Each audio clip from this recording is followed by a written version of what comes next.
En entrant dans le salon, le millionnaire était resté figé en voyant la photo de sa fille dans le médaillon de la femme de ménage. Ce qu'il lui a demandé l'a laissé sans voix. 20 ans plus tôt, les flammes dévorèrent la nuit comme des serpents affamés, léchant les murs de la majestueuse demeure des Moreau. L'odeur âcre de la fumée se mêlait aux cris perçants qui déchiraient l'obscurité. Dans ce chaos infernal, une silhouette courait vers la maison en flammes. « Claire, ma petite Claire !» hurla Philippe Moreau, ses poumons se remplissant de fumée toxique. Ses mains puissantes martelèrent la porte d'entrée, déjà consumée par le brasier. « Sophie, sortez-la de là. » À l'étage, Sophie, la jeune nounou, serré contre elle le petit corps tremblant de Claire, 8 ans, ses boucles blondes collées par la sueur et la terreur. « N'aie pas peur, ma chérie, » murmura-t-elle en se dirigeant vers la fenêtre. « Papa t'attend dehors. » Le saut fut le dernier geste héroïque de Sophie. Elle protégea Claire de son propre corps. Mais l'impact fut brutal. Quand les secours arrivèrent, ils trouvèrent 2 corps brisés sur le gravier de l'allée. Aujourd'hui, Philippe Moreau se réveilla en sursaut, le front perlé de sueur froide.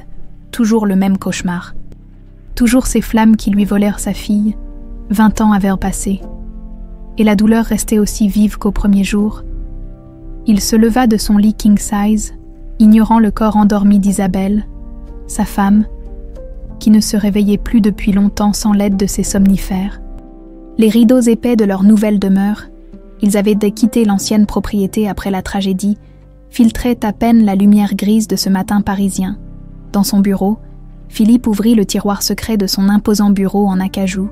Ses doigts tremblèrent légèrement en saisissant la photo jaunie. Claire a 8 ans, souriant de toutes ses petites dents, ses yeux bleus pétillants de malice. La même photo qu'il gardait dans son portefeuille, usée à force d'être touchée. Monsieur Moreau, la voix de Margot, sa secrétaire, le tira de sa contemplation. « Votre rendez-vous de 9h est arrivé. » Philippe referma brutalement le tiroir. Les affaires, toujours les affaires pour oublier l'insupportable vide. Son empire industriel s'était développé de façon exponentielle ces 20 dernières années, comme si l'argent pouvait combler le trou béant dans son cœur. De l'autre côté de Paris, Amélie Dubois, c'était le nom qu'elle portait depuis toujours, contemplait les factures étalées sur sa petite table de cuisine, loyer, électricité, frais de crèche pour Tom, son fils de 4 ans. Les chiffres dansaient devant ses yeux fatigués. « Maman, j'ai faim », gémit le petit garçon en tirant sur sa robe de chambre élimée. « Oui, mon cœur, 2 minutes. » Elle prépara machinalement le petit déjeuner, tartines et confiture. Le luxe du beurre était devenu un souvenir depuis la mort de son mari dans cet accident stupide. Un camion qui avait grillé un feu rouge, et paf, plus de papa, plus de salaire, plus de sécurité. Amélie passa distraitement la main sur le collier qu'elle ne quittait jamais. Ce petit médaillon en or, avec une photo d'elle enfant.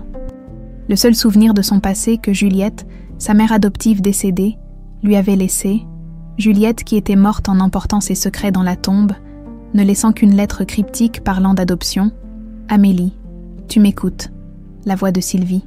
Sa voisine la ramena à la réalité.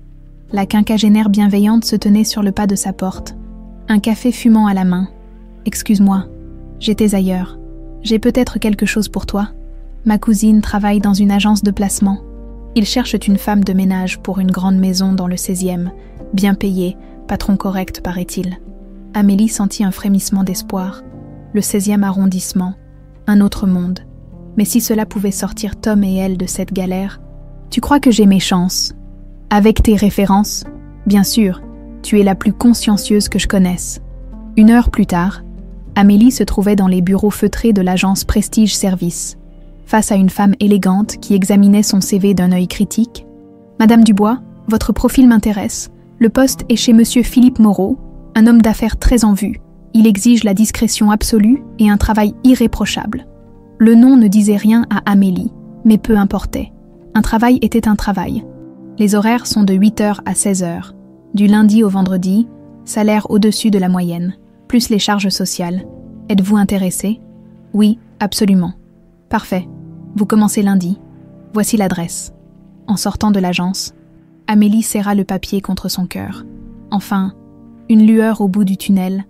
Elle ne pouvait pas savoir que le destin venait de mettre en marche une machine implacable qui allait bouleverser sa vie à jamais. Dans sa demeure, Philippe raccrochait après avoir validé l'embauche. Margot. Assurez-vous que cette Amélie Dubois ait toutes les clés nécessaires et vérifiez encore une fois ses références. C'est déjà fait, monsieur. Dossier impeccable. Madame Dubois a d'excellentes recommandations. Philippe hocha la tête machinalement.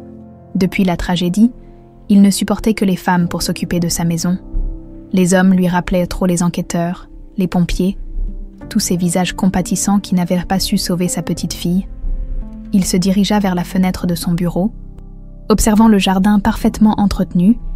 Quelque part, dans cette ville immense, sa nouvelle employée se préparait probablement à intégrer son univers, une de plus dans la longue liste de celles qui prendraient un soin de sa demeure, sans jamais pouvoir combler le vide de son cœur. Amélie, elle, était rentrée chez elle et préparait déjà mentalement sa nouvelle routine. Lundi matin, elle franchirait le seuil d'une nouvelle vie. Elle ne pouvait pas imaginer qu'en réalité, elle allait rentrer chez elle pour la première fois depuis 20 ans. Le destin, parfois, a de ces ironies cruelles qui finissent par devenir des miracles.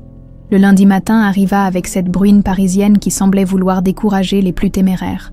Amélie descendit du métro à Trocadéro, son sac en bandoulière contenant ses produits d'entretien personnel et quelques sandwichs pour la journée. Elle avait laissé Tom chez Sylvie, qui avait gentiment proposé de le garder jusqu'à ce qu'elle trouve ses marques. L'adresse la mena devant un hôtel particulier imposant, tout en pierre de taille claire, avec des grilles dorées qui scintillaient malgré le temps maussade. Amélie resta un moment immobile sur le trottoir, intimidée par la grandeur des lieux. Elle, qui avait grandi dans un petit appartement de banlieue, elle n'avait jamais imaginé qu'elle pourrait un jour travailler dans un endroit pareil. « Vous devez être Madame Dubois. » Une femme d'une 50aine d'années, vêtue d'un élégant tailleur marine, s'approchait d'elle. Son sourire était professionnel mais bienveillant. « Oui, c'est moi. Margot Beaumont, secrétaire de Monsieur Moreau. Il vous attend dans son bureau pour quelques consignes avant que vous ne commenciez. » Amélie suivit Margot à travers le hall d'entrée, dont le sol de marbre noir reflétait ses pas nerveux. Des toiles de maître ornaient les murs, et un escalier monumental menait aux étages supérieurs. Tout respirait le luxe et la réussite, mais aussi une certaine froideur qui la mit mal à l'aise. « Monsieur Moreau, Madame Dubois est arrivée. » Philippe leva les yeux de ses dossiers. L'homme qui se tenait devant elle était plus jeune qu'elle ne l'avait imaginé. La quarantaine avançait peut-être, avec des cheveux poivre et sel soigneusement coiffés, et des yeux d'un bleu profond qui semblaient porter une tristesse infinie. Il était élégant dans son costume sombre, mais Amélie perçut immédiatement quelque chose de brisé en lui. « Bonjour, Madame Dubois. J'espère que vous vous plairez ici. » Sa voix était grave, posée, mais Amélie crut y déceler une fêlure. Philippe se leva et contourna son bureau, et elle remarqua sa démarche légèrement hésitante, comme s'il portait un poids invisible. « Margot va vous faire visiter la maison et vous expliquer nos habitudes. Une seule règle importante. Ma femme traverse une période difficile. Elle prend des médicaments qui la rendent fragile. Évitez de faire du bruit à l'étage au-dessus de 11 heures. » « Bien sûr, monsieur. » Philippe hocha la tête et retourna s'asseoir, signifiant clairement que l'entretien était terminé. Mais alors qu'Amélie se dirigeait vers la porte, elle sentit son regard peser sur elle d'une façon étrange. Comme s'il essayait de résoudre une énigme, Margot lui fit ensuite faire le tour du propriétaire. Le rez-de-chaussée comprenait plusieurs salons, une bibliothèque impressionnante, une salle à manger de réception et une cuisine ultramoderne. Tout était impeccable, presque trop parfait, comme dans un magazine de décoration. « L'étage abrite les chambres », expliqua Margot en montrant l'escalier. « Celle de Monsieur et Madame Moreau, quelques chambres d'amis et... » Elle marqua une pause. « Une chambre que Monsieur préfère qu'on ne touche pas. La porte reste toujours fermée. » Amélie acquiesça, intriguée mais respectueuse. Chaque famille avait ses secrets, ses zones d'ombre. Madame Moreau descend rarement avant midi, quand vous la croiserez. Soyez patiente. Elle n'est plus, comme avant. En effet, vers 13 heures, alors qu'Amélie époussetait les bibelots du grand salon, une silhouette fantomatique apparut dans l'encadrement de la porte. Isabelle Moreau était une femme qui avait dû être très belle, mais dont le visage portait les stigmates d'une douleur ancienne. Ses cheveux châtains, striés de mèches grises, étaient négligemment attachés, et ses yeux verts semblaient voir à travers les choses plutôt que les regarder vraiment. « Vous êtes nouvelle », dit-elle d'une voix éteinte. « Oui, madame. Amélie Dubois. » Isabelle s'approcha lentement, et son regard se fixa soudain sur le cou d'Amélie avec une intensité troublante. « Ce collier, murmura-t-elle, il est très joli. » Instinctivement, Amélie porta la main à son médaillon. « Merci, madame. C'est un souvenir de famille. »« Un souvenir », répéta Isabelle comme si ces mots avaient un sens particulier pour elle. Puis, aussi brusquement qu'elle était apparue, elle repartit vers l'escalier, laissant Amélie perplexe. L'après-midi passa rapidement, Amélie s'appliquait dans chaque tâche, déterminée à faire bonne impression. Vers 16h, alors qu'elle rangeait ses affaires, elle croisa Philippe dans le hall. « Alors, cette première journée, très bien, monsieur, votre maison est magnifique. » Philippe esquissa un sourire las. « Magnifique mais vide, » dit-il si bas qu'elle ne fut pas sûre d'avoir bien entendu. C'est alors qu'il remarqua le collier. Son visage se figea instantanément, et Amélie vit ses yeux s'écarquiller d'une façon qui la troubla profondément. Il devint livide. Ses mains se mirent à trembler légèrement, et il dut s'appuyer contre le mur. « Ce collier ?» balbutia-t-il. « Où l'avez-vous eu ?» La violence de sa réaction effraya Amélie. « C'est un cadeau de ma mère adoptive. » « Pourquoi ? Il y a un problème. » Philippe ne répondit pas immédiatement. Il fixait le médaillon comme s'il avait vu un fantôme. Ses lèvres remuaient, sans qu'aucun son n'en sorte. « Cette photo, » finit-il par chuchoter. « Qui est cette petite fille ?» Amélie baissa les yeux vers son pendentif. La photo était si petite, si ancienne, qu'elle-même avait du mal à distinguer les traits. « Ma mère m'a dit que c'était moi, vers 5 ans. Pourquoi cette question ?» Philippe la dévisagea intensément, comme s'il cherchait quelque chose dans ses traits. Amélie se sentit soudain mal à l'aise sous ce regard scrutateur. « Vous me rappelez quelqu'un ?» dit-il finalement d'une voix étranglée. « Ah bon, qui donc ?» Mais Philippe secoua la tête et se ressaisit, reprenant contenance avec un effort visible. « Excusez-moi, j'ai eu une journée difficile. À demain, Madame Dubois. » Il s'éloigna rapidement, mais Amélie le vit se retourner une fois pour la regarder encore, avec cette expression troublée qu'elle ne parvenait pas à comprendre, en rentrant chez elle ce soir-là. Amélie ne cessait de repenser à cette étrange réaction. Pourquoi ce collier avait-il provoqué un tel choc chez son patron ? Et pourquoi avait-elle eu l'impression, pendant quelques secondes, que son visage lui était familier, comme si elle l'avait déjà vu quelque part ? Elle toucha machinalement son médaillon, cette photo floue d'une enfant blonde. Était-ce vraiment elle ? Juliette avait toujours été si évasive sur le passé d'Amélie, prétextant que certains souvenirs valaient la mieux être oubliés. Mais ce soir, pour la première fois depuis longtemps, Amélie avait envie de se souvenir. Philippe n'avait pas fermé l'œil de la nuit, assis dans son bureau. Il tenait entre ses mains tremblantes les 2 photos, celle, jaunie et usée, qu'il gardait précieusement depuis 20 ans, et celle qu'il avait imprimée discrètement de la caméra de surveillance. Un gros plan du médaillon d'Amélie. Les 2 images étaient identiques, rigoureusement identiques. « C'est impossible », murmurait-il pour la 10e fois, passant son index sur le visage de sa fille disparue. « Elle est morte, j'ai vu son corps. » Mais avait-il vraiment vu, dans le chaos de cette nuit terrible ? Avec la fumée, les cris, les gyrophares, il se souvenait surtout des draps blancs, du visage de Claire si pâle, si immobile. Les médecins avaient été formels. Trauma crânien sévère, brûlures au 3e degré. Il n'avait pas pu la sauver. Son téléphone vibra. Un message de Margot. « Madame Dubois sera là dans 1 heure. » Philippe se leva précipitamment et glissa les photos dans le tiroir. Il devait se ressaisir, observer Amélie plus attentivement, chercher d'autres indices. Mais déjà, la veille, il avait remarqué cette façon qu'elle avait d'incliner la tête quand elle réfléchissait, exactement comme Claire petite. Et ce geste machinal de se mordre la lèvre inférieure quand elle était concentrée. 22 ans plus tôt, dans une petite maison de Rouen, Juliette Dubois berçait tendrement la fillette aux cheveux blonds cendrés. L'enfant portait encore les traces de l'accident, des cicatrices sur le bras gauche, une timidité nouvelle dans le regard, mais elle était vivante, miraculeusement vivante. « Comment tu t'appelles, ma chérie ?» avait demandé Juliette ce premier soir. La petite fille avait réfléchi longuement, ses yeux bleus perdus dans un brouillard de souvenirs fragmentés. Je ne sais plus. Il y avait du feu, et quelqu'un qui criait mon nom, mais je ne me souviens plus de mon nom. Juliette avait serré l'enfant contre son cœur. Le docteur Lefebvre lui avait expliqué. Amnésie post-traumatique, très courante après un choc pareil. La mémoire reviendrait peut-être, ou peut-être pas. Mieux valait ne pas forcer. Alors tu seras Amélie, Amélie Dubois, ma petite fille à moi. Et Juliette avait tenu parole, pendant 18 ans. Elle avait chéri cet enfant comme si elle l'avait porté.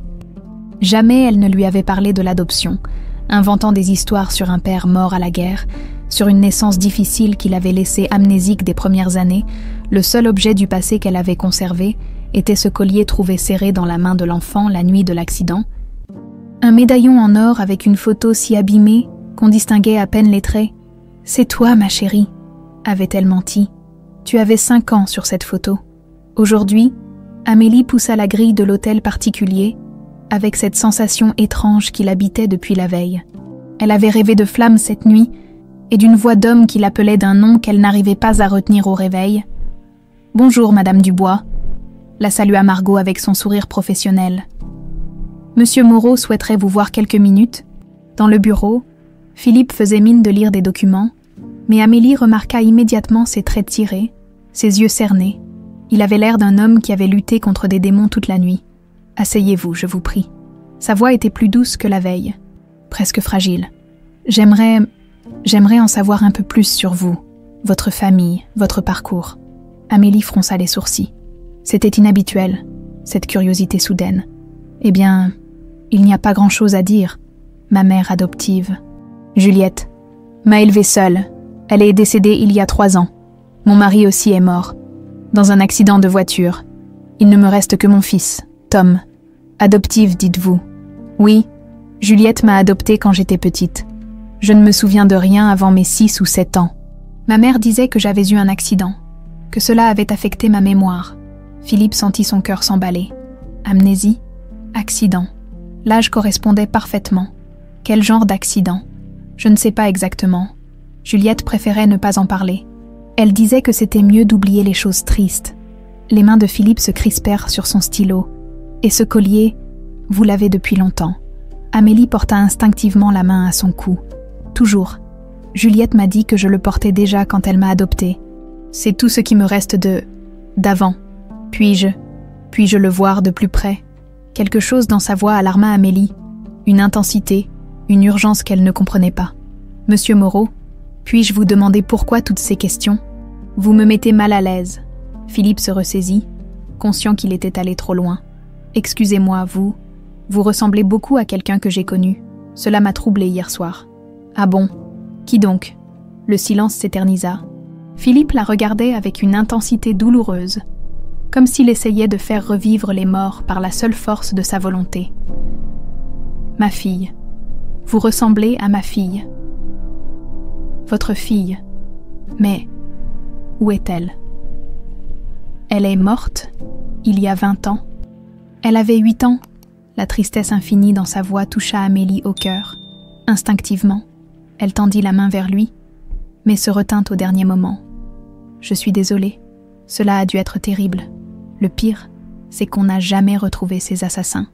L'incendie était criminel, vous savez, des rivaux en affaires. Ils ont brûlé ma maison pour m'atteindre, mais ils ont tué ma petite fille à la place. Un frisson parcourut l'échine d'Amélie. Pourquoi ces mots résonnaient-ils si fort en elle? Comment s'appelait-elle? Philippe hésita. Prononcer ce prénom devant cette femme qui lui ressemblait tant était un déchirement. Claire, elle s'appelait Claire. Amélie sentit quelque chose bouger dans sa tête, comme un voile qui se déchire. Ce prénom. Pourquoi avait-elle l'impression de l'avoir déjà entendu?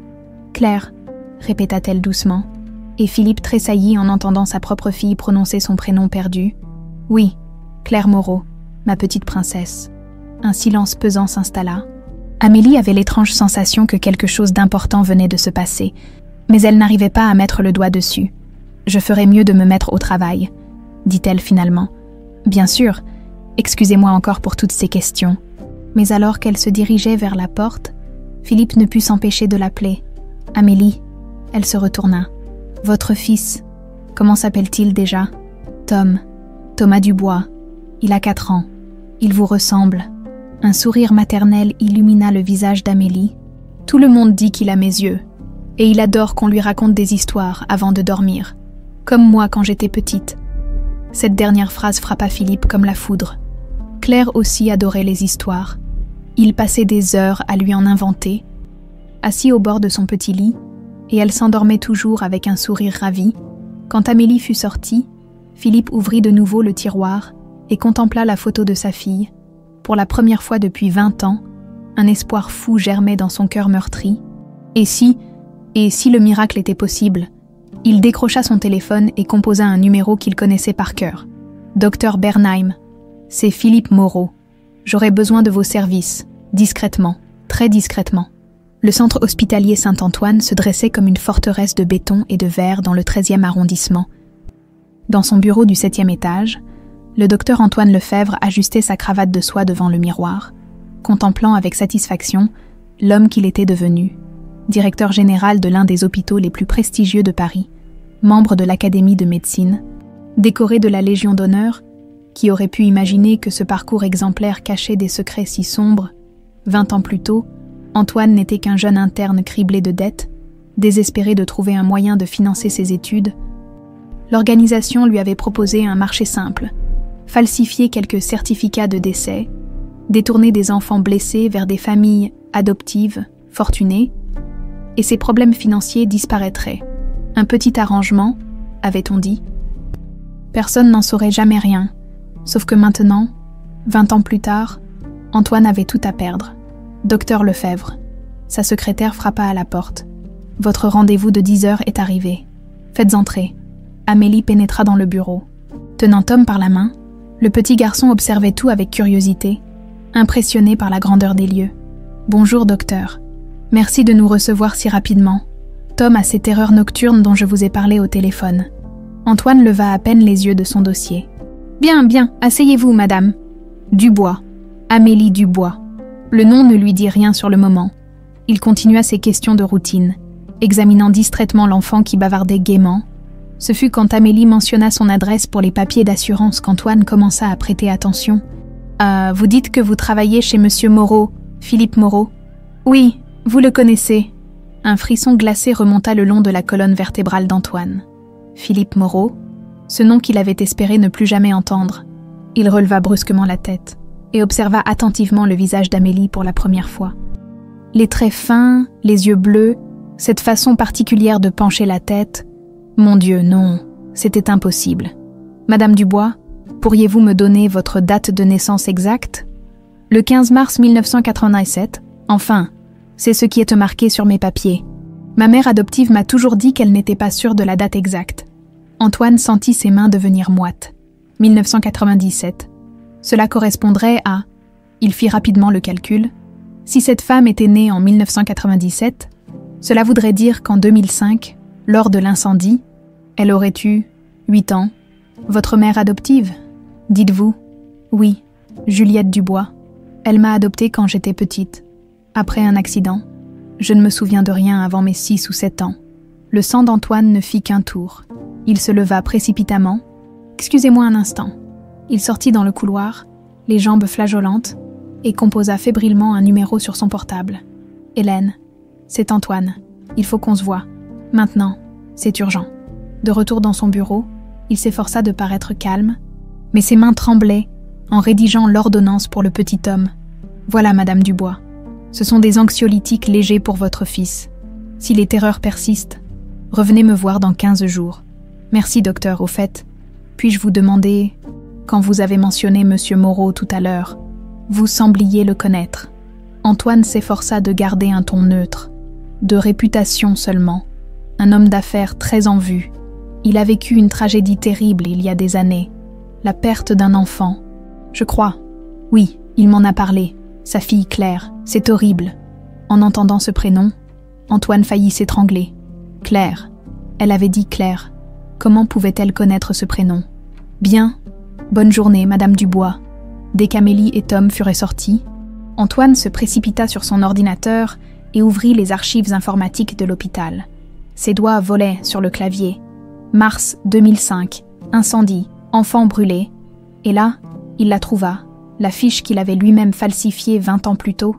Claire Moreau, 8 ans, décédée des suites de traumatismes multiples et brûlures au 3e degré, sauf que Claire Moreau n'était pas morte. Elle était assise dans son bureau il y a 5 minutes, sous le nom d'Amélie Dubois. 1 heure plus tard, Dans un café discret près de l'hôpital, Antoine faisait face à Hélène Marchand. L'ancienne infirmière complice avait bien changé. Cheveux gris, visage marqué par les années et les remords. Elle dirigeait maintenant une maison de retraite médicalisée, ayant quitté le milieu hospitalier peu après l'affaire. « Tu es sûre que c'est elle ?» demanda Hélène d'une voix blanche. « Certain. L'âge correspond. L'amnésie post-traumatique, l'adoption par cette Juliette Dubois qui faisait partie du réseau, et surtout, elle travaille chez Philippe Moreau. Le hasard n'existe pas à ce point. » Hélène but une gorgée de café, ses mains tremblant légèrement. « Mon Dieu, Antoine, si elle récupère la mémoire, si elle comprend qui elle est vraiment, on est mort, Hélène. Ma carrière, ma réputation, ma famille, tout sera détruit. Et toi aussi, tu y passeras. Complicité de trafic d'enfants, faux et usage de faux, corruption. Mais qu'est-ce qu'on peut faire? Ça fait 20 ans, on ne peut pas revenir en arrière. » Antoine alluma une cigarette d'une main nerveuse. « Il n'y a qu'une solution. Elle ne doit jamais récupérer la mémoire. Jamais. Tu veux dire? » « Je veux dire qu'Amélie Dubois doit disparaître. Définitivement. » Hélène blêmit. « Antoine, tu es devenu fou. On ne peut pas tuer quelqu'un. » Réfléchis. Hélène, si Philippe Moreau découvre la vérité, s'il comprend que sa fille est vivante et qu'on la lui a volée, tu crois qu'il va nous laisser tranquilles? Cet homme a des moyens illimités. Il nous fera payer jusqu'au dernier centime. Mais il doit bien y avoir une autre solution. Laquelle? Lui expliquer gentiment qu'on a participé à un trafic d'enfants, lui demander pardon pour avoir détruit sa vie. Antoine écrasa rageusement sa cigarette. J'ai travaillé 20 ans pour en arriver là, 20 ans à construire ma réputation. Ma carrière, je ne laisserai pas une femme de ménage tout détruire. Et comment tu comptes t'y prendre? J'ai encore des contacts, des gens qui ne posent pas de questions pour le bon prix. Un accident, ça arrive si facilement. Une chute dans les escaliers, une agression qui tourne mal. Hélène ferma les yeux, atterrée. Je ne peux pas être complice de ça, Antoine. Je ne peux pas. Tu l'es déjà, Hélène, depuis 20 ans. Et si je tombe, tu tombes avec moi. Alors tu vas fermer ta gueule et me laisser faire. Il se leva brusquement, laissant quelques billets sur la table. Je te recontacte dans quelques jours. Et pas un mot à personne, tu m'entends? Pas un mot. Seule à sa table, Hélène regarda par la fenêtre les passants qui vaquaient à leurs occupations. Dans quelques heures, quelques jours peut-être, des hommes allèrent se mettre en chasse d'une jeune femme innocente qui ne demandait qu'à élever son fils tranquillement. Pour la première fois depuis 20 ans, Hélène Marchand eut envie de prier, mais elle avait peur que Dieu ne l'entende plus. Le laboratoire Bernheim était situé dans une rue discrète du 7e arrondissement, loin des regards indiscrets. Philippe poussa la porte vitrée, avec une nervosité qu'il n'avait pas ressentie depuis des années. Dans sa poche, un mouchoir en papier soigneusement plié contenait quelques cheveux blonds qu'il avait récupérés sur le dossier du fauteuil où s'asseyait Amélie chaque matin pour boire son café. « Monsieur Moreau », l'accueillit le docteur Bernheim, un homme sec aux lunettes épaisses. « J'ai bien reçu votre échantillon de référence hier. » Philippe hocha la tête. Il avait envoyé ses propres cheveux la veille, avec ceux d'Isabelle, pour établir les profils génétiques parentaux. Combien de temps pour les résultats? 48 heures maximum. Mais puis-je vous demander, par simple curiosité professionnelle, pourquoi tant de discrétion? Philippe hésita. Comment expliquer qu'il espérait que sa fille morte depuis 20 ans soit en réalité vivante et qu'elle nettoie sa maison tous les matins? C'est personnel, très personnel. Bien sûr, la confidentialité est notre priorité. En sortant du laboratoire, Philippe se sentait vidé. Maintenant, il ne lui restait plus qu'à attendre 48 heures qui allaient lui paraître une éternité.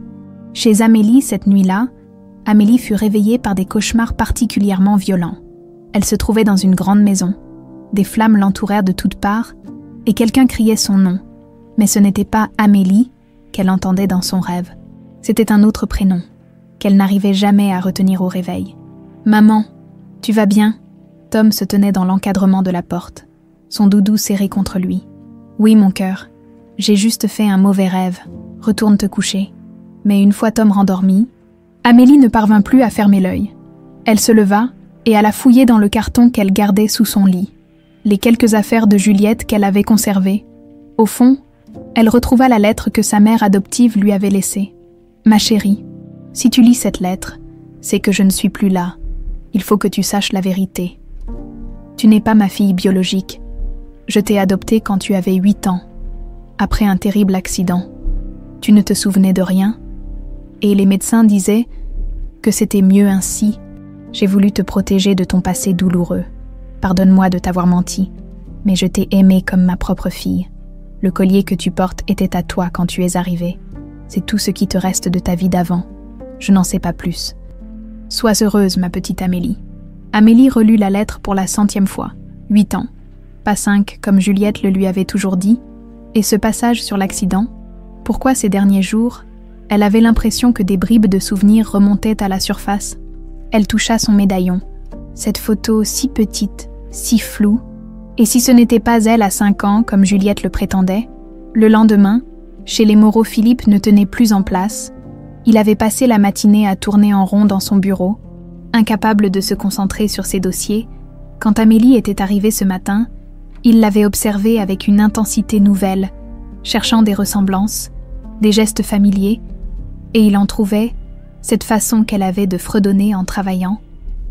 Claire faisait pareil.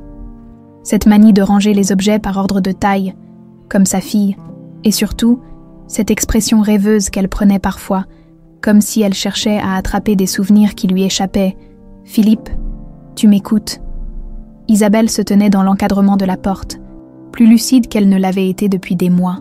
Ses médicaments semblaient moins l'abrutir ces derniers temps. « Excuse-moi, j'étais préoccupée par cette femme de ménage. » Philippe sursauta. « Que veux-tu dire ? Je ne suis pas aveugle.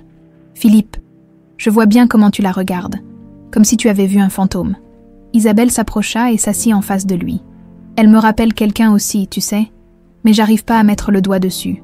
Isabelle, et ce collier qu'elle porte, j'ai l'impression de l'avoir déjà vu quelque part. » Le cœur de Philippe s'emballa. Isabelle aussi avait remarqué, mais avant qu'il puisse répondre, Margot frappa à la porte. « Monsieur Moreau, il y a 2 hommes qui aimeraient vous parler. Ils disent que c'est au sujet de votre sécurité. » Philippe fronça les sourcils. Il n'avait pas demandé de rendez-vous avec une société de sécurité. Faites-les entrer. 2 hommes en costume sombre pénétrèrent dans le bureau.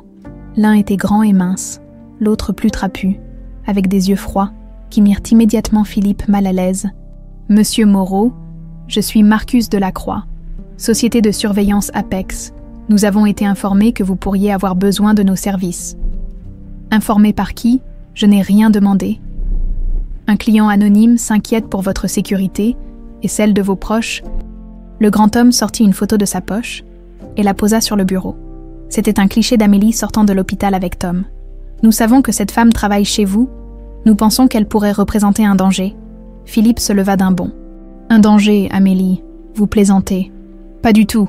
Cette femme n'est pas celle qu'elle prétend être. Son passé cache des zones d'ombre inquiétantes. Sortez, sortez immédiatement de chez moi. Marcus échangea un regard avec son collègue. Comme vous voudrez. Monsieur Moreau, mais si vous changez d'avis, voici notre carte et un conseil. Méfiez-vous des gens qui surgissent du passé. Parfois, ils apportent plus de problèmes qu'ils n'en résolvent.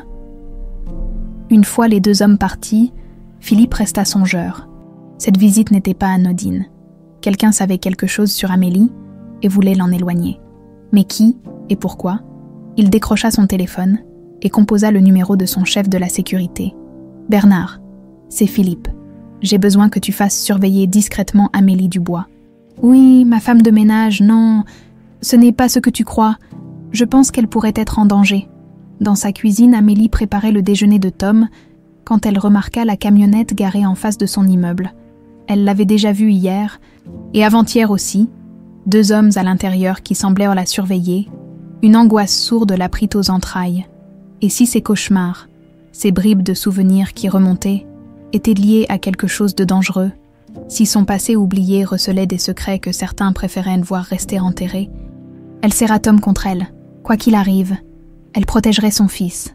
Mais pour la première fois depuis des années, Amélie eut peur, vraiment peur. Le lendemain matin, le téléphone de Philippe sonna à 8 heures précises.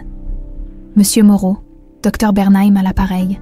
Vos résultats sont prêts. » Philippe sentit ses jambes flageoler. « Et, Il faudrait que vous passiez au laboratoire. Ce sont des résultats qu'il vaut mieux commenter en personne. Dites-moi juste, est-ce positif ou négatif ?» Un silence s'éternisa à l'autre bout du fil. « Monsieur Moreau, c'est positif. La probabilité de paternité est de 97%. Cette femme est bien votre fille. » Philippe lâcha le téléphone qui tomba avec fracas sur le sol.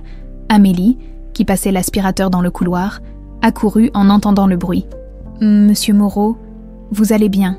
Il la regarda, et pour la première fois depuis 20 ans, Philippe Moreau se mit à pleurer.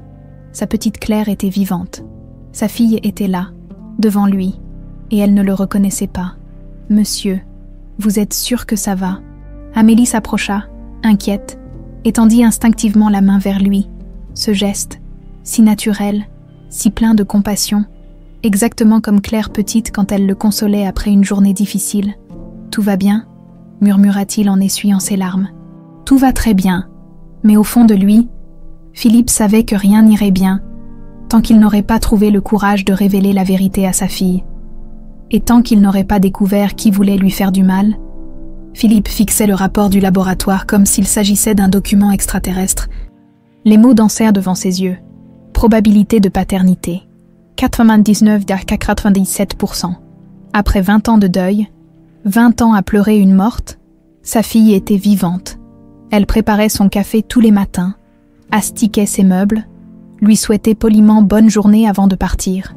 Il replia soigneusement le document et le glissa dans le coffre-fort de son bureau. Maintenant, la question n'était plus de savoir si Amélie était Claire, mais comment le lui révéler sans la détruire psychologiquement. « Papa !» La voix de Tom résonna dans le hall d'entrée. Philippe tendit l'oreille et entendit Amélie qui grondait gentiment son fils. « Tom, je t'ai dit de ne pas courir dans la maison de monsieur. Mais maman, j'ai vu un gros chien dans le jardin. » Philippe sourit malgré sa tension. Tom avait exactement l'âge qu'avait Claire quand... Il chassa cette pensée. Claire avait survécu. Elle avait grandi, s'était mariée, avait eu cet enfant adorable, son petit-fils. Mon Dieu, il avait un petit-fils. Dans la cuisine, Amélie servait un verre de lait à Tom, tout en surveillant la cuisson du rôti d'Isabelle. Ces derniers jours, Madame Moreau semblait aller mieux.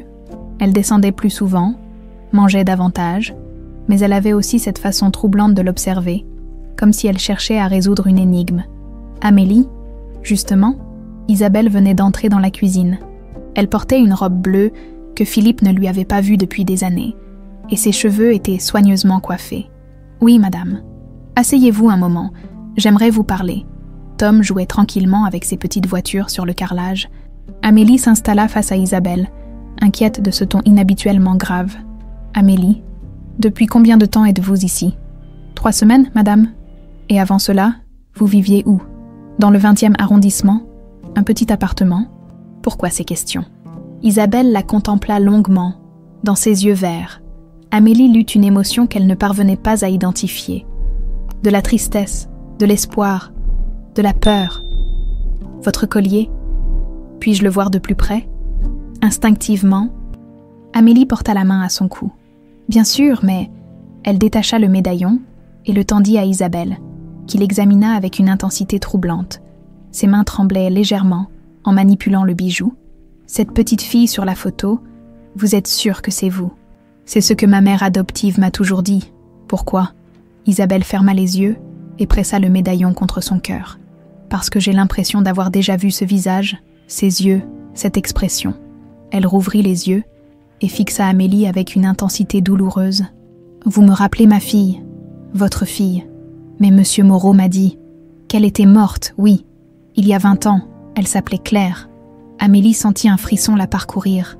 Ce prénom, encore, pourquoi résonnait-il si fort en elle ? « Claire, » répéta-t-elle doucement, et Isabelle tressaillit. « Oui, ma petite Claire. Elle avait vos yeux, votre sourire, et ce geste que vous faites quand vous réfléchissez, cette façon d'incliner la tête. Madame Moreau, Appelez-moi Isabelle, s'il vous plaît. » Un silence pesant s'installa. Tom continuait de jouer, inconscient de la tension qui régnait entre les deux femmes. « Isabelle, » reprit Amélie doucement, « vous pensez que je ressemble à votre fille parce que vous avez envie de la voir revivre. C'est normal. C'est...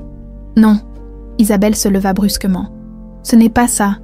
Il y a autre chose. » Elle se dirigea vers le placard et en sortit une vieille boîte à biscuits qu'elle posa sur la table. « Philippe ne sait pas que j'ai gardé ça. Il pense que j'ai tout jeté après l'incendie. » Elle ouvrit la boîte, révélant des photos jaunies, des dessins d'enfants, quelques objets. Amélie écarquilla les yeux en découvrant une photo de famille.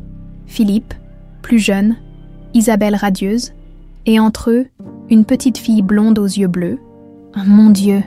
murmura Amélie. « Cet enfant, elle vous ressemble, n'est-ce pas ?» C'était plus que de la ressemblance. C'était comme regarder dans un miroir déformant par le temps. Les mêmes traits, la même expression, les mêmes yeux. C'est troublant, admit Amélie d'une voix blanche. Isabelle sortit un autre objet de la boîte. Un petit collier en or, identique à celui d'Amélie. Claire en avait deux, un qu'elle portait toujours, et un de rechange que je gardais dans ma chambre. Celui qu'elle portait a disparu dans l'incendie. Du moins, c'est ce qu'on a cru. Amélie sentit le monde vaciller autour d'elle. Deux colliers identiques. Comment était-ce possible? Mais alors, vous pensez que... Je ne sais pas quoi penser, Amélie. Tout ce que je sais, c'est que depuis que vous êtes là, j'ai l'impression que ma fille est revenue. Tom leva soudain la tête de ses jouets. « Maman, pourquoi tu pleures ?» Amélie ne s'était pas rendu compte que des larmes coulaient sur ses joues. Elle les essuya rapidement. « Ce n'est rien, mon cœur. Continue de jouer. » Dans son bureau, Philippe raccrochait après un appel tendu. « Bernard, qu'est-ce que tu me dis? Des mercenaires, tu es sûr ?» La voix de son chef de la sécurité était grave. « Certains, Philippe, mes hommes ont identifié au moins 3 individus qui surveillent Amélie Dubois. Ils ne sont pas là pour faire du tourisme. Qui les emploie? On creuse, mais c'est du professionnel. Pas facile à remonter. » Philippe sentit une rage froide l'envahir. Quelqu'un en voulait à sa fille, et il commençait à comprendre pourquoi. Si Amélie était bien claire, si elle avait survécu à l'incendie, cela signifiait que quelqu'un avait menti, quelqu'un qui avait intérêt à ce qu'elle reste morte aux yeux de tous, doubler la surveillance, et je veux savoir qui tire les ficelles. Compris. Philippe, tu es sûr que tu ne veux pas me dire pourquoi cette femme est si importante pour toi? Philippe hésita. Pouvait-il faire confiance à Bernard? Ils se connaissaient depuis 15 ans. L'homme avait toujours été loyal. Elle est peut-être ma fille. Bernard, ma fille que je croyais morte depuis 20 ans. Un silence stupéfait accueillit cette révélation. Putain, Philippe, tu es sérieux. J'ai les résultats ADN qui le prouvent, mais elle ne le sait pas encore. Et apparemment, des gens veulent s'assurer qu'elle ne le saura jamais. Dans ce cas, on va la protéger, coûte que coûte. Le soir, chez Amélie avait couché Tom et tenté de mettre de l'ordre dans ses pensées. Cette conversation avec Isabelle l'avait profondément troublée. Ses ressemblances, ses colliers identiques, ses regards étranges que lui jetaient les Moreau. Elle sortit la lettre de Juliette et la relut une fois de plus. Adoptée à 8 ans après un terrible accident. L'âge correspondait à celui de la petite Claire Moreau au moment de l'incendie. Son téléphone sonna, la tirant de ses réflexions. « Allô ?» Une voix déformée par un modificateur électronique résonna dans l'écouteur. « Amélie Dubois ?»« Oui, qui est à l'appareil. »« Quelqu'un qui vous veut du bien, vous posez trop de questions, vous fouillez dans un passé qui devrait rester enterré. Arrêtez maintenant, ou il vous arrivera malheur, à vous et à votre fils. » La ligne se coupa. Amélie fixa son téléphone, glacée d'effroi. Tom, ils avaient menacé Tom. Elle se précipita dans la chambre de son fils qui dormait paisiblement. Tout à coup, les pièces du puzzle commençaient à s'assembler. Son amnésie, son adoption mystérieuse, sa ressemblance avec Claire Moreau, et maintenant ses menaces. Et si l'impensable était vrai, et si elle était vraiment Claire Moreau, dans ce cas, quelqu'un avait volé sa vie, sa famille, son identité, et ce quelqu'un était prêt à tuer pour protéger son secret. Amélie serra Tom dans ses bras. Demain, elle affronterait Philippe Moreau et exigerait la vérité. Toute la vérité. Sa vraie vie commençait peut-être enfin. Amélie n'avait pas dormi de la nuit. Assise dans son fauteuil défoncé, elle avait veillé Tom, sursautant au moindre bruit dans la cage d'escalier. L'appel anonyme résonnait encore dans sa tête comme une menace de mort. Mais plus que la peur, c'était une détermination farouche qui l'habitait maintenant. À 8 heures, elle déposa Tom chez Sylvie avec des consignes strictes. Ne le laisse sortir sous aucun prétexte. S'il arrive quoi que ce soit, appelle immédiatement la police. Amélie, qu'est-ce qui se passe? Tu es blanche comme un linge. Je ne peux pas t'expliquer maintenant. Mais promets-moi de faire attention à Tom. Sylvie hocha la tête, inquiète. Elle connaissait assez Amélie pour savoir que ce n'était pas dans ses habitudes de dramatiser. Chez les Moreau, Philippe faisait les 100 pas dans son bureau depuis l'aube. Bernard avait appelé à 6 heures. Les mercenaires s'étaient rapprochés de l'immeuble d'Amélie pendant la nuit. La situation devenait critique. Il fallait qu'ils lui disent la vérité. Aujourd'hui, maintenant, quand Amélie arriva, Philippe remarqua immédiatement ses traits tirés. Ses yeux cernés, elle avait l'air d'une femme qui avait passé la nuit à lutter contre des démons. « Amélie, je dois vous parler. »« Moi aussi, monsieur Moreau.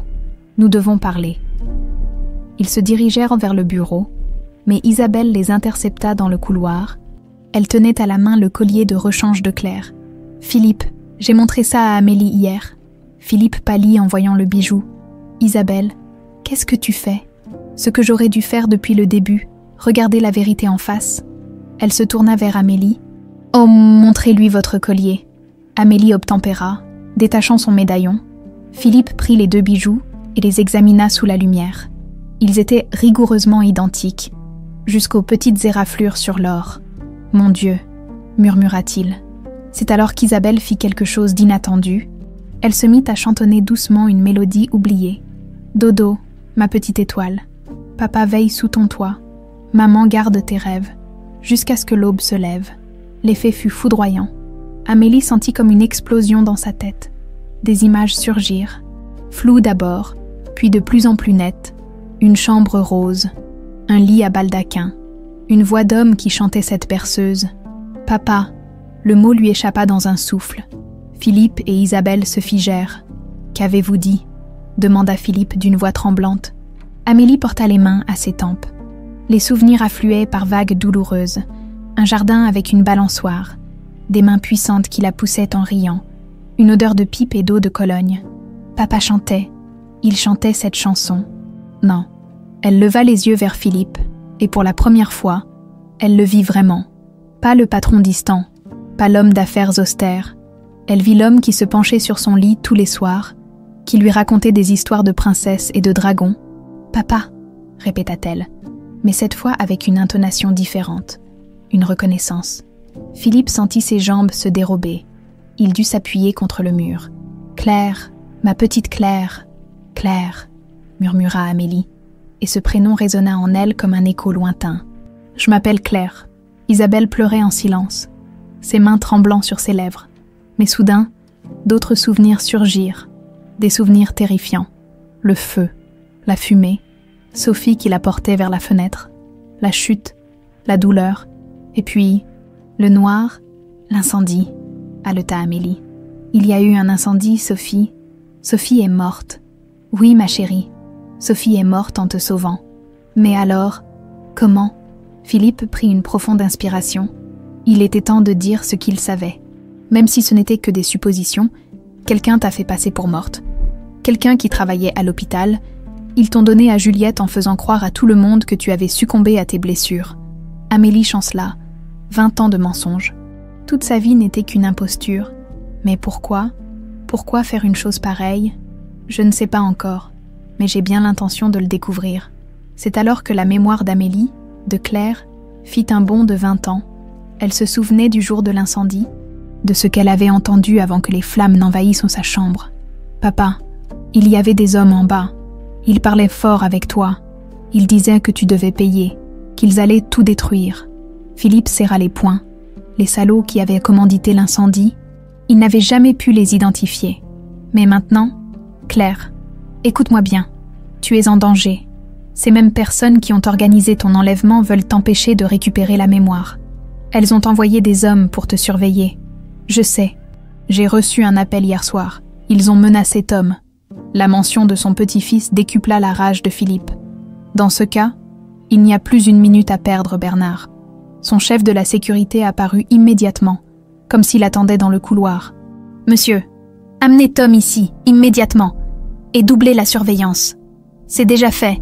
Nos hommes sont en route pour le récupérer. » Claire, elle commençait déjà à se penser sous ce nom, sentit un mélange de soulagement et de terreur.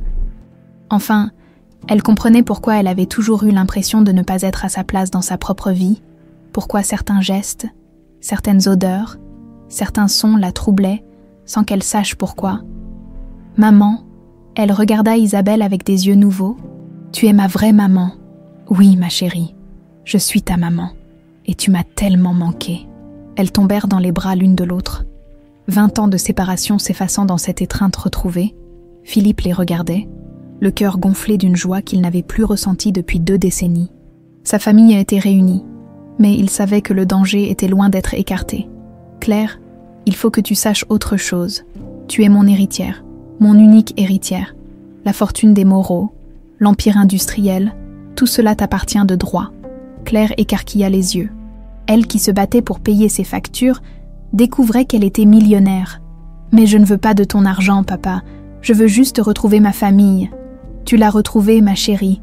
Mais cet argent explique peut-être pourquoi certaines personnes préfèrent que tu restes morte. » Bernard revint avec Tom dans les bras. Le petit garçon regardait tout ce monde avec de grands yeux curieux. « Maman, pourquoi tout le monde pleure ?» Claire prit son fils et le serra contre elle. « Parce que maman a retrouvé sa famille, mon cœur. » « Alors le monsieur, c'est ton papa. »« Oui, Tom, c'est ton grand-père. » Tom examina Philippe avec attention. « Il a l'air gentil. Et la dame, c'est ta maman. »« Oui, c'est ta grand-mère. » Tom sourit et tendit les bras vers Isabelle, qui l'accueillit avec un bonheur évident. « J'ai un petit-fils, » murmura-t-elle, émerveillée. Mais Philippe restait concentré sur l'essentiel. « Claire, maintenant que tu as récupéré la mémoire, est-ce que tu te souviens de quelque chose sur les médecins qui t'ont soignée après l'incendie ?» Claire fronça les sourcils, fouillant dans ses souvenirs encore flous.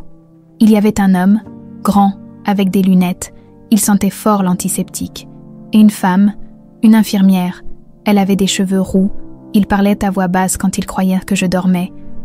Ah, de quoi parlait-il ? De moi ? Il disait que j'étais parfaite pour une adoption spéciale, que les parents paieraient une fortune pour une petite fille comme moi. Philippe sentit une rage noire l'envahir. Sa fille avait été vendue comme une marchandise. Tu te souviens de leur nom ? Le docteur, on l'appelait docteur Lefebvre, et l'infirmière, Hélène, je crois.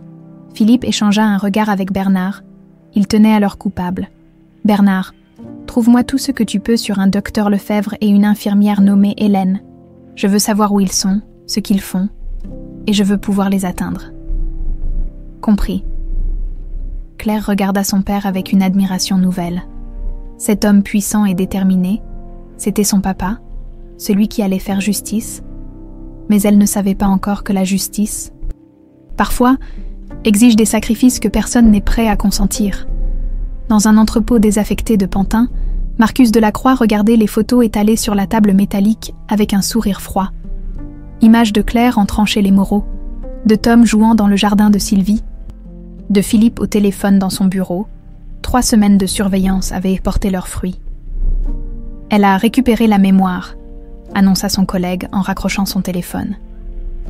Nos contacts à l'intérieur confirment. La réunion de famille a eu lieu ce matin. Marcus hocha la tête. Il s'y attendait. 20 ans de mensonges ne pouvaient pas résister éternellement à la vérité. Le docteur Lefebvre veut qu'on accélère le processus. Plus question de faire dans la discrétion. Tant mieux, j'en avais marre de jouer les voyeurs. Marcus sortit son téléphone et composa un numéro. « C'est moi. L'opération a lieu ce soir. Oui, je sais que c'est risqué, mais on n'a plus le choix. La fille se souvient de tout. » Chez les Moreau, Claire n'arrivait pas à se faire à l'idée qu'elle se trouvait dans ce qui avait été sa chambre d'enfant. Philippe l'avait conservée intacte pendant 20 ans, comme un sanctuaire. Les murs roses, les peluches soigneusement rangées, le petit bureau où elle apprenait à écrire. Tout était exactement comme dans ses souvenirs qui revenaient par fragments. « Tu dessinais déjà très bien », dit Isabelle en feuilletant un album. « Regarde, là, c'est un portrait de papa. » Sur le dessin d'enfant, Philippe souriait largement, entouré de cœurs et d'étoiles.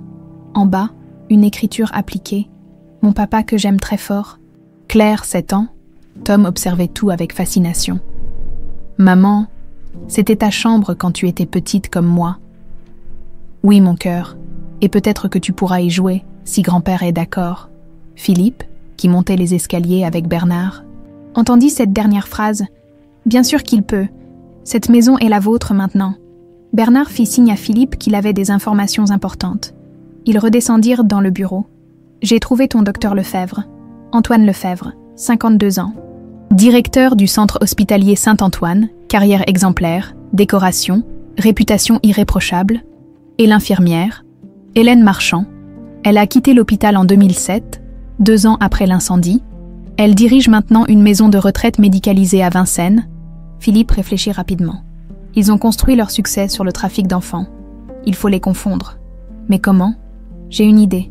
Si Claire acceptait de les confronter, de les enregistrer. Hors de question, explosa Philippe. Je ne mettrai pas ma fille en danger. Papa, Claire venait d'entrer dans le bureau, Tom sur ses talons. Qu'est-ce qui se passe ? J'ai entendu crier. Philippe se radoucit immédiatement. Rien, ma chérie. On discutait stratégie. Pour attraper ceux qui m'ont volé. Oui, mais ne t'inquiète pas de ça. Nous nous en occupons.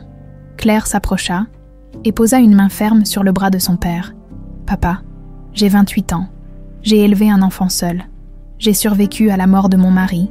J'ai surmonté 20 ans d'amnésie. Je ne suis plus la petite fille de 8 ans que tu veux protéger. Philippe la regarda, troublé. Elle avait raison. Sa petite Claire était devenue une femme forte, déterminée. Que proposes-tu ? De les affronter, de leur faire payer ce qu'ils m'ont fait, ce qu'ils vous ont fait. Au centre hospitalier Saint-Antoine, Antoine Lefebvre relisait le rapport de Marcus pour la 10e fois. L'opération était prévue pour 22 heures. Un accident domestique, un incendie. L'ironie était cruelle mais efficace. Claire Moreau mourrait une seconde fois, et cette fois, il n'y aurait pas de résurrection possible. Docteur, sa secrétaire passait la tête par la porte. Madame Marchand souhaite vous voir. Elle dit que c'est urgent. Antoine soupira. Hélène devenait de plus en plus difficile à gérer. Ses remords la rendaient imprévisible. Faites-la entrer. Hélène pénétra dans le bureau, visiblement agitée. Ses mains tremblaient et ses yeux étaient rouges.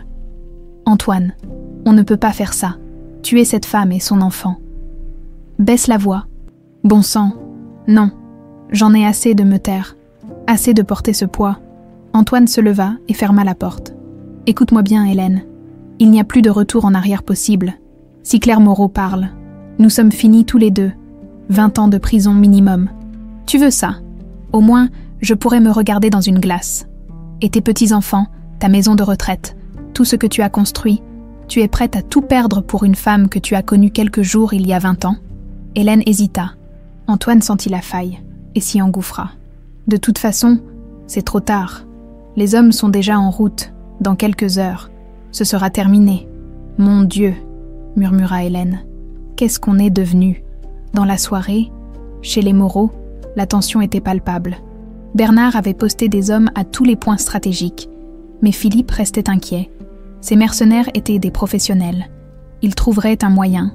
Claire avait couché Tom dans sa propre chambre d'enfant. Le petit garçon s'était endormi rapidement. Épuisée par les émotions de la journée, elle était restée longtemps à le regarder dormir, se demandant si elle avait le droit de l'exposer à tout ça. « Tu doutes ?» demanda Isabelle en la rejoignant. « De tout, de ce que je fais, de ce que je risque. Et s'il arrivait quelque chose à Tom à cause de moi, il ne lui arrivera rien. Ton père ne le permettra pas. » Claire sourit tristement. « Mon père, j'ai encore du mal à réaliser. 20 ans, maman, 20 ans perdus. Pas perdus, ma chérie. Différent. Tu as vécu, tu as aimé, tu as eu Tom. Juliette t'a donné de l'amour, même si c'était basé sur un mensonge. Tu ne lui en veux pas. » Isabelle réfléchit longuement. « Je devrais, mais je crois qu'elle t'aimait vraiment, à sa façon. Elle t'a sauvé. » Un bruit dans le jardin les fit sursauter. Bernard apparut dans l'encadrement de la porte. « Ils arrivent. 3 véhicules, au moins 6 hommes. Vous devez descendre au sous-sol, maintenant. » Claire prit Tom dans ses bras sans le réveiller. Isabelle et elle descendirent rapidement vers l'abri que Philippe avait fait aménager des années plus tôt. Dans le bureau, Philippe vérifiait son pistolet. Il n'avait pas tiré depuis le service militaire. Mais certains gestes ne s'oublient pas. « Philippe, » dit Bernard, « laisse mes hommes s'en occuper. Non, cette fois, je ne fuirai pas. Ils veulent ça, ma fille. Ils devront me passer sur le corps. » Les premières vitres explosèrent au rez-de-chaussée. Des grenades lacrymogènes roulèrent sur le parquet du salon. « Moreau !» cria une voix dans la nuit. « Rendez-nous la femme et l'enfant, et personne d'autre ne sera blessé. » Philippe ricana, comme s'il allait faire confiance à des mercenaires. Dans le sous-sol, Claire entendait les coups de feu au-dessus. Tom se réveilla en pleurant. « Maman, j'ai peur. »« N'aie pas peur, mon cœur. Grand-père va nous protéger. » Mais au fond d'elle-même, Claire savait qu'elle ne pouvait pas rester cachée pendant que sa famille se battait pour elle. Elle confia Tom à Isabelle. « Où vas-tu ? » « Finir ce qui a commencé il y a 20 ans. » Elle remonta les escaliers malgré les protestations d'Isabelle. Dans le hall, elle vit Philippe et Bernard retranchés derrière la table du salon, échangeant des tirs avec les assaillants. « Papa ?» Philippe se retourna, horrifié. « Claire, qu'est-ce que tu fais ? Retourne en bas. »« Non, c'est moi qu'ils veulent. Arrêtons cette mascarade. » Elle se dirigea vers la porte d'entrée. Philippe voulut l'arrêter, mais une balle siffla près de sa tête. Claire ouvrit la porte et sortit, les mains en l'air. « Je suis là, c'est moi que vous cherchez. » Marcus émergea de l'ombre, son arme pointée sur elle. « Enfin, Claire Moreau, ou préférez-vous Amélie Dubois? Peu importe le nom, ce qui compte, c'est que vous allez tous payer pour ce que vous avez fait. » Marcus sourit. « Je ne crois pas, non. » Il leva son arme, mais avant qu'il puisse tirer, Philippe surgit derrière Claire. « Claire. » Et c'est là que tout bascula. « Claire !» Le cri de Philippe déchira la nuit comme une lame. En entendant son prénom, son vrai prénom, prononcé avec cette intensité désespérée, quelque chose se brisa définitivement dans l'esprit de Claire. 20 ans de brouillard se dissipèrent d'un coup. Elle revit tout, les flammes, la chute, mais surtout cette voix d'homme qui l'appelait exactement de la même façon cette nuit terrible. Philippe se jeta devant sa fille, au moment précis où Marcus pressait la détente. La balle destinée à Claire se logea dans l'épaule de son père, qui s'effondra dans un cri de douleur. « Papa !» Claire se précipita vers lui, mais Marcus la saisit brutalement par les cheveux. Touchant, vraiment touchant, mais ça ne changera rien au résultat final. Autour d'eux, le combat faisait rage. Les hommes de Bernard échangèrent des tirs nourris avec les mercenaires retranchés derrière les véhicules. L'odeur de poudre et de fumée envahissait l'air nocturne. « Laissez-la !» hurla Philippe en tentant de se relever malgré sa blessure. « C'est moi que vous voulez. » « Non, Moreau, c'est elle le problème. Elle et ses petits souvenirs qui reviennent. » Marcus traîna Claire vers une camionnette noire stationnée dans l'allée, mais il n'avait pas prévu la détermination farouche d'une mère pour protéger son enfant. Claire se débattit comme une lionne. « Tom, où est mon fils? Qu'est-ce que vous avez fait de mon fils? Le gamin. Il va rejoindre sa maman très bientôt. Dans l'autre monde. » Cette menace décupla les forces de Claire. Elle réussit à se dégager et asséna un coup de genou dans l'entrejambe de Marcus, qui la lâcha en jurant. Elle courut vers la maison, mais un autre mercenaire lui barra la route. C'est alors qu'une voiture de police, puis 2, puis 3 déboulèrent dans l'allée, gyrophares hurlant. Quelqu'un avait donné l'alerte. « Merde !» cracha Marcus en se relevant. « On se tire. Et la mission, c'est de pas finir en tôle. On reviendra. » Les mercenaires battèrent en retraite sous le feu nourri des hommes de Bernard et l'arrivée des forces de l'ordre. Mais Marcus ne partait pas les mains vides. D'un geste rapide, il attrapa Claire par la taille et la traîna vers sa voiture. « Si je ne peux pas te tuer maintenant, tu vas servir de monnaie d'échange. » Philippe, malgré sa blessure, se lança à leur trousse. Sa fille, il ne pouvait pas perdre sa fille une deuxième fois. Bernard, la voiture. Bernard jeta les clés à Philippe. « Tu peux pas conduire avec cette blessure. Regarde-moi bien. » Philippe démarra en trombe, ignorant la douleur lancinante qui irradiait dans tout son bras gauche. Devant lui, la camionnette de Marcus prenait de la vitesse sur l'avenue déserte. Dans la camionnette, Claire était menottée sur le siège passager. Marcus conduisait d'une main, tenant un pistolet de l'autre. « Où m'emmenez-vous ? Retrouvez celui qui paie mes services. Le docteur Lefebvre a hâte de vous revoir. » Lefebvre. Le nom fit remonter d'autres souvenirs. Un homme en blouse blanche qui la regardait comme une marchandise. « C'est lui qui a organisé mon enlèvement. » « Enlèvement. » Marcus ricana. « Plutôt un sauvetage. Tu étais condamné de toute façon, au moins. Tu as eu 20 bonnes années de plus. 20 années volées, 20 années loin de ma famille. Ta famille. » Marcus jeta un coup d'œil dans le rétroviseur. « Elle nous suit. Tuching. Papa veut sauver sa petite fille. » Philippe collait effectivement à la camionnette, malgré sa blessure qui saignait abondamment. Sa vision se troublait par moments, mais il serrait les dents et continuait. Au centre hospitalier Saint-Antoine, Antoine Lefebvre faisait nerveusement les 100 pas dans son bureau. L'opération avait mal tourné. Marcus venait de l'appeler. La police était impliquée maintenant. Tout s'effondrait. Docteur. Hélène venait d'entrer sans frapper. Elle était livide. J'ai entendu les informations à la radio. Une fusillade chez Philippe Moreau. Antoine, qu'est-ce qu'on a fait? On a fait ce qu'il fallait pour survivre. Survivre. Tu appelles ça survivre? On a détruit des vies. Antoine la gifla violemment. Ferme-la. Il est trop tard pour les remords. Marcus arrive avec la fille. Une fois qu'elle sera morte, tout redeviendra comme avant. Hélène le regarda avec dégoût. Tu es devenu fou. Complètement fou. Elle sortit son téléphone. Qu'est-ce que tu fais?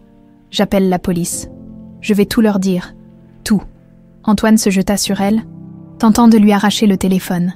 Dans la lutte, Hélène tomba et sa tête heurta violemment le bureau. Elle ne bougea plus. Hélène, Hélène. Antoine se pencha sur elle.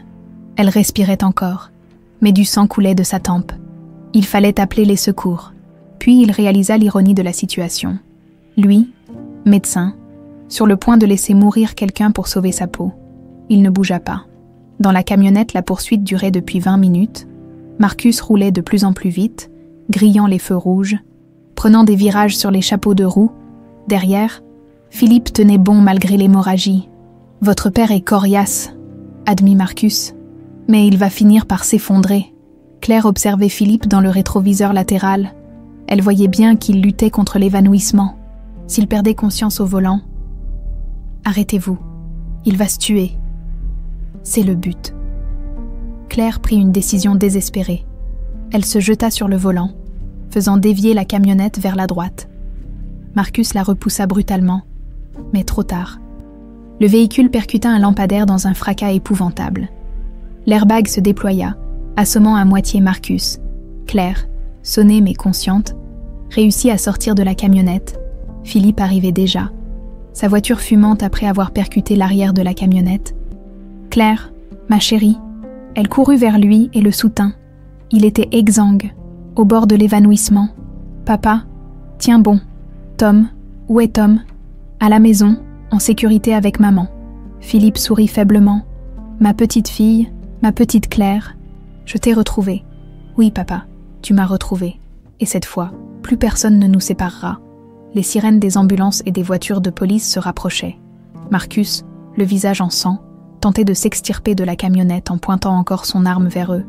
Personne, ne me, prendra vivant. Mais il s'effondra avant de pouvoir tirer. Les secours arrivèrent enfin. 1 heure plus tard, à l'hôpital, Philippe était en salle d'opération. Claire faisait les 100 pas dans le couloir, rongée par l'angoisse. Bernard avait ramené Isabelle et Tom, qui s'étaient endormis dans les bras de sa grand-mère, Madame Moreau. Un commissaire de police s'approchait, suivi de plusieurs agents. « Commissaire Durand, nous avons arrêté les mercenaires. Ils parlent déjà.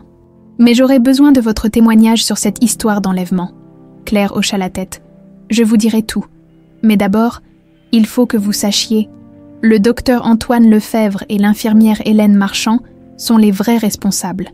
Ils ont organisé mon enlèvement il y a 20 ans. Nous sommes déjà en route pour les arrêter, au centre hospitalier Saint-Antoine, quand la police enfonça la porte du bureau d'Antoine. Ils trouvèrent Hélène Marchand inconsciente dans une mare de sang, et Antoine, pendu à la poutre du plafond. Sur son bureau, une confession complète détaillait 20 ans de trafic d'enfants. Dans sa dernière lettre, Antoine écrivait « Je ne pouvais plus vivre avec ce poids. Hélène a tenté de nous sauver en voulant tout avouer. J'ai préféré la mort au déshonneur. Que Dieu nous pardonne. » Hélène survécut à ses blessures et fut arrêtée dès son réveil. Elle confirma tous les détails de la confession d'Antoine, libérant enfin sa conscience du poids de 20 années de mensonges. À l'aube, Philippe se réveilla dans sa chambre d'hôpital. La première chose qu'il vit fut le visage de Claire, penché sur lui avec inquiétude. « Papa, comment tu te sens ? » Comme si j'avais été percuté par un camion. Mais heureux, tellement heureux. « C'est fini, papa. Lefebvre est mort. Hélène en prison. Les mercenaires arrêtés. C'est vraiment fini. » Philippe serra la main de sa fille. « Non, ma chérie, ce n'est pas fini. C'est le début de notre nouvelle vie. » Tom se réveilla dans les bras d'Isabelle et courut vers le lit. « Grand-père, tu vas mieux ? Beaucoup mieux, mon bonhomme. Et toi ? Tu es prêt à découvrir ta nouvelle maison ?» Tom hocha vigoureusement la tête. Claire sourit à travers ses larmes. Après 20 ans d'errance, elle était enfin rentrée chez elle. 3 mois plus tard, le jardin de l'hôtel particulier des Moreau avait retrouvé ses couleurs. Les rosiers qu'Isabelle avait plantés 20 ans plus tôt, puis abandonnés après la tragédie, refleurissaient sous ses soins attentifs. Elle y avait ajouté une balançoire pour Tom, exactement à l'endroit où se trouvait celle de Claire autrefois, dans la cuisine. Claire, elle avait légalement repris son prénom de naissance, préparait le petit déjeuner familial, une routine qu'elle chérissait après tant d'années de solitude. Philippe descendait les escaliers en nouant sa cravate, le bras encore légèrement raide de sa blessure, mais le sourire aux lèvres. « Bonjour ma chérie », dit-il en embrassant sa fille sur le front. « Bonjour papa. » Tom est déjà dans le jardin avec maman. Il lui apprend à jouer au football. Philippe rit doucement. L'adaptation s'était faite naturellement. Tom avait accepté sa nouvelle famille avec l'insouciance de l'enfance. Et Isabelle, enfin libérée de ses médications, rayonnait d'un bonheur qu'elle n'avait plus connu depuis des décennies. « Claire, » reprit Philippe en s'asseyant, « les avocats ont terminé tous les papiers. Tu es officiellement reconnue comme mon héritière. L'Empire Moreau t'appartient de droit. » Claire versa le café et s'assit face à son père. « Papa, on en a déjà parlé.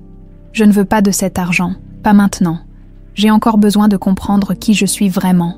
C'est pour ça que j'ai une proposition à te faire. » Philippe sortit une pochette de documents de sa mallette. « J'aimerais que tu travailles avec moi. Pas comme héritière, mais comme employée. Apprends le métier, découvre l'entreprise, et ensuite tu décideras si tu veux la reprendre un jour. » Claire examina les papiers. Directrice adjointe du développement social, un poste créé spécialement pour elle. Tu veux que je dirige les œuvres caritatives. Entre autres, j'ai pensé que ton expérience, ta vie d'avant, pourrait nous aider à mieux comprendre les besoins des familles en difficulté. Claire sentit les larmes lui monter aux yeux. Son père comprenait qu'elle ne pouvait pas faire comme si ces 20 années n'avaient pas existé. Elle faisait partie d'elle. Elle l'avait façonnée. Et mon nom. Tu garderas celui que tu souhaites. Amélie Dubois a existé. Elle a aimé. Elle a souffert. Elle a élevé Tom. Claire Moreau est de retour. Mais elle ne peut pas effacer Amélie. Claire se leva et serra son père dans ses bras. J'accepte, mais à une condition. Laquelle ? Je veux créer une fondation pour retrouver les enfants disparus, en mémoire de Sophie et de toutes les familles qui n'ont pas eu notre chance. Philippe hocha la tête, ému. La fondation Sophie Beaumont, ça sonne bien. Dans le jardin, Tom courait, après le ballon sous le regard attendri d'Isabelle. À 4 ans, il s'adaptait à tout avec une facilité déconcertante. Il appelait déjà Philippe « papy » et Isabelle « mamie », comme s'ils avaient toujours fait partie de sa vie. « Mamie, regarde ». Il venait de marquer un but imaginaire entre les 2 chaises de jardin qu'Isabelle avait disposées. « Bravo mon chéri, tu es un vrai champion ». Isabelle le prit dans ses bras et le fit tournoyer. Pour la première fois depuis 20 ans, elle se sentait vraiment grand-mère. Ce petit garçon lui avait redonné un sens à la vie, une raison de se lever le matin avec le sourire. « Dis, mamie. »« Oui, mon cœur. Avant, quand maman était petite comme moi, vous jouiez ensemble. » Isabelle sentit son cœur se serrer, mais pas de tristesse, de joie, cette fois. « Oui, Tom, on jouait beaucoup. Et tu sais quoi? Maintenant, on va pouvoir jouer tous ensemble. Toi, moi, maman et papy. Pour toujours. Pour toujours. » Le soir, la famille Moreau reconstituée était réunie dans le grand salon pour le rituel du coucher de Tom. Claire lui lisait une histoire pendant que Philippe et Isabelle l'écoutaient, émus de retrouver cette intimité familiale qu'ils avaient cru perdue à jamais. Et ils vécurent heureux, commença Claire, et eurent beaucoup d'enfants, termina Tom en riant. Exactement, mon bonhomme. Philippe prit le relais pour border Tom dans son nouveau lit. Ils avaient réaménagé la chambre de Claire pour en faire une vraie chambre d'enfant moderne. « Papy, tu peux me chanter la chanson. » « Quelle chanson ?»« Celle que tu chantais à maman quand elle était petite. Maman me l'a apprise. » Philippe sentit sa gorge se nouer. Il regarda Claire, qui lui sourit avec encouragement. « Bien sûr, mon grand. » Et sa voix grave s'éleva dans la pénombre. « Dodo, ma petite étoile. Papa veille sous ton toit. Maman garde tes rêves, jusqu'à ce que l'aube se lève. » Tom ferma les yeux avec un sourire bienheureux, mais la berceuse continuait. Et cette fois, c'est vers Claire qu'elle s'adressait. « Mon cœur qui n'oublie jamais retrouve enfin la paix. Les jours sombres sont finis, ma famille réunie. Claire pleura silencieusement. Ces paroles, Philippe les avait inventées pour elle, 28 ans plus tôt. Il se souvenait de tout, quelques minutes plus tard, dans le salon. « Philippe », dit Isabelle en servant le thé. « J'ai reçu une lettre de Hélène Marchand aujourd'hui. Claire et Philippe se raidirent. L'ancienne infirmière purgeait une peine de 10 ans de prison pour complicité de trafic d'enfants. Qu'est-ce qu'elle dit? Elle demande pardon. Elle explique qu'elle a vécu 20 ans avec ce poids sur la conscience. Elle dit qu'elle a tenté de sauver d'autres enfants depuis, dans sa maison de retraite, en mémoire de ce qu'elle avait fait. » Claire prit la lettre et la lut attentivement. « Madame Moreau, je ne mérite pas votre pardon, mais j'espère que vous pourrez un jour comprendre que jamais je n'ai voulu vous faire du mal. Quand j'ai vu cette petite fille brisée dans son lit d'hôpital, j'ai cru bien faire en l'envoyant vers une famille aimante. Je ne savais pas, je ne comprenais pas. Je paie maintenant pour mes erreurs, et c'est justice. Mais sachez que pas un jour ne s'est écoulé sans que je pense à vous, sans que je regrette. Soyez heureuse, c'est tout ce que vous méritez. » Claire replia la lettre. « Qu'est-ce que tu en penses ?» demanda Philippe. « Je pense qu'elle a payé sa dette, et que la haine ne sert à rien.